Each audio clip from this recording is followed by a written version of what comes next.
Thank you, President Tony. The opportunity was to make members aware of the role and operation of the Ilott Trust, which sits there in the background. Many are probably a little unaware of what it does, but because the grants are made at the end of the year in December out to a number of organisations in accordance with the Trust, it was felt an opportunity to just give you that background to what it's doing, what it does, and the amount of opportunity it provides through these grants to organisations throughout the country. As there it explains, established back in 1960 by Sir John Ilott, then administered by his son Jack. From 1973 onwards, the Trust started off with a certain grant being given to from various times through the Ilott family, and a further capital grant in 1992, and then in 1992 Jack asked the club to then undertake the future administration of the Trust. To give you an indication, the Trust now stands with a capital of around $3.3 million. The guidelines which were established in 1992 with the club was the administration would be provided through the trustees who would be appointed by the club, which would be the president, the immediate past president, and the incoming president, now called the vice president, and they would be the three trustees for the Ilott Trust. In addition, provision was made for an advisory committee who would support the trustees in that commitment, and they would provide the opportunity to indicate how the grant should be allocated in accordance with those details of the Trust. At the present time, there are 5 members on that advisory committee, which are myself, Sue Patterson, Peter Halstead, Peter Cohen and Gray Hewson. But looking back, there have been some very significant contributions made to that advisory committee by members of the club, such as Colin McLeod, Bruce Christensen, John Hall, John Nimmo, Peter Lockery, to name a number, but they have all made their very significant contribution to assist the Trust. The trustees get financial advice through a funds manager, which currently is Craig's Investment Partners. The Trust Treasurer is Dennis Kirkaldy, and then the advisory committee, as I mentioned, is directly involved in making recommendations to the trustees on the grants to be made. Interestingly, when the Trust was established by particularly Jack Ilott, he made it out quite clear that there were criteria that had to be followed in making those grants, and he spelled out 8 particular criteria, and they're listed there.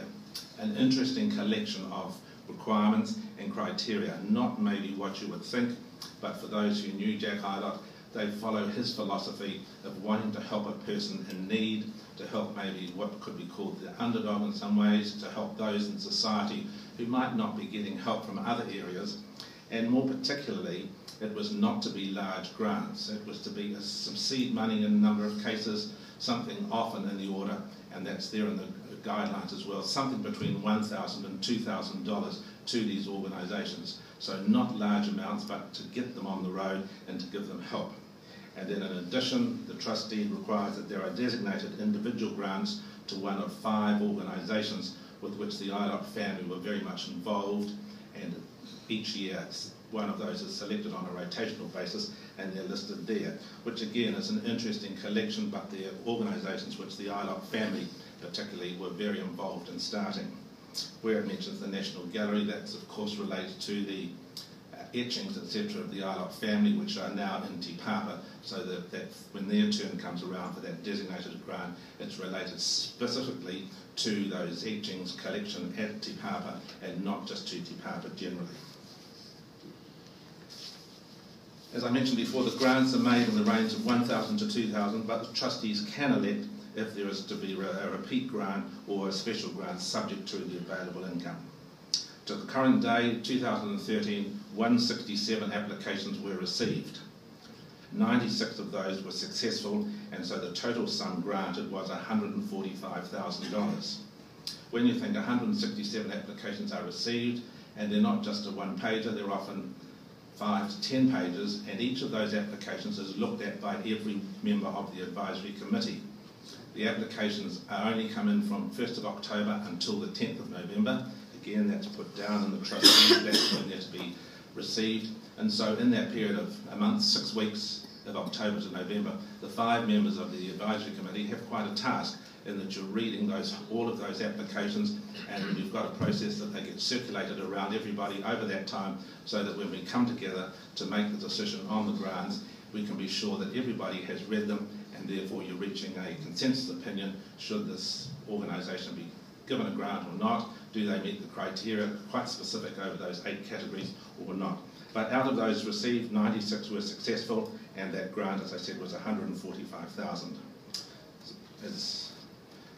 It's an interesting task to finding it, being aware of the range of organisations throughout the country who apply for a grant. It's not just Wellington based, they stretch from Auckland down to Invercargill, and many of them are small organisations which you have no idea of the help that's going out there, particularly amongst the needy, particularly dealing with women and issues related to that, which of course was one of Jack's particular concerns, that women were often left out of it.